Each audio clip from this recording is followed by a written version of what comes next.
us.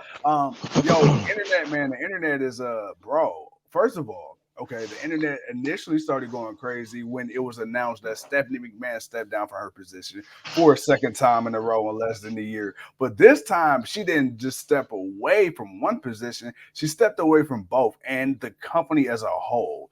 Uh, okay, now if you want to go back to last summer, initially she stepped down and she said, she wanted to take time off to be with her family, her daughters. And, Triple H at the time was really going through a lot. He was coming back from his heart complications. And so it was a really rocky time personally in the McMahon Helmsley household. And then, you have a week after that, right? Or not even, you have the allegations with Vince McMahon. And then, you got Forbes releasing this, that, and the third. And then we find out about all the hush money payments and all the other, And dirty all the deeds. all the things John Laurinaitis is Yeah, responsible for. yeah, Yeah, and all the yeah. dirty deeds of Vince McMahon. Then of course we later find out that John Laurinaitis himself was also an accomplice. So then Stephanie McMahon came back as co-CEO with Nick Khan, and then we had Triple H appointed as the head of creative, and everything just happened so quick, so fast. And then you fast forward a couple months later, to December, news broke that Vince McMahon wanted to pull a power play, and he wrote a letter to the board of directors and pretty much threatened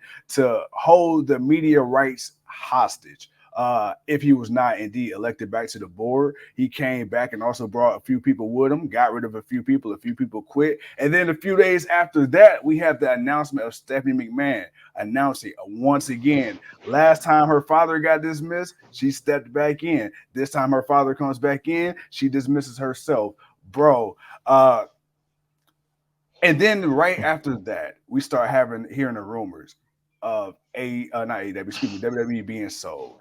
And then the rumors got fueled even heavier when it was said to allegedly be sold to a Saudi firm, a Saudi Arabian firm. And then now you give it some time, some 12 to 20 hours later. Now all of these wrestling, outlets and news sources that's quote unquote reliable, all these people that got people in the industry and that are close to wrestlers and talent behind the scenes. Now everybody's retracting their statement, right? Now they're trying to gaslight the people. Now they're trying to sit there and say, oh, well, people are working themselves into a shoot, which I think is a bunch of BS and this lack of accountability because guess what? Nobody was thinking about WWE or Saudi Arabia until the dirt sheets, quote unquote, started putting out misinformation, fake news. Now, here's what we can't dispute. Vince McMahon came back and he announced that he is here with the sole intent of facilitating a sale of WWE and the media rights. That we know. What we also know, Stephanie McMahon, she's out the door, right? What we don't know is if and when or who will WWE be sold to. What's next for Triple H now that Stephanie McMahon is out, and what this could mean for the wrestling landscape as a whole. Bro, a lot to throw at you here. This is a shooting from the hip. I'm giving you the floor. One, what are your thoughts on Stephanie McMahon leaving? Two, WWE, Saudi Arabia, the sale in general. Talk to the people. Ah, man. I know I threw a lot out there at you. I'm sorry. No. This is what we do. Stephanie.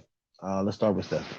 Um, you mentioned last year she wanted to take some time away.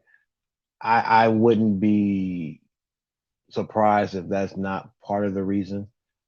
I also wouldn't be surprised if the way he came back and the decision that he's decided to do. What's up, Kevin?